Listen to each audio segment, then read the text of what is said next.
السلام عليكم ورحمة الله وبركاته. مرحبا بكم متابعينا الكرام على قناتكم كورة تايم. في هذا الفيديو سوف نتعرف على موعد مباراة برشلونة وخطافي في الجولة السادسة والعشرون من الدوري الإسباني والقنوات الناقلة. وقبل أن نبدأ في التفاصيل يا ريت نبدأ بالصلاة والسلام على رسول الله، ولا تنسوا دعمنا بلايك والاشتراك بالقناة ليصلكم كل جديد.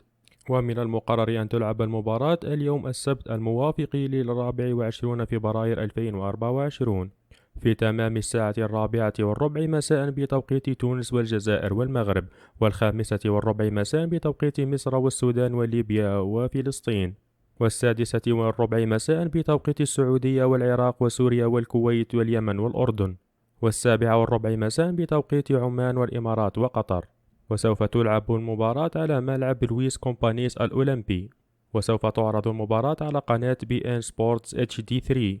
وهكذا نكون وصلنا إلى نهاية الفيديو. شكرا لحسن استماعكم والسلام عليكم ورحمة الله وبركاته.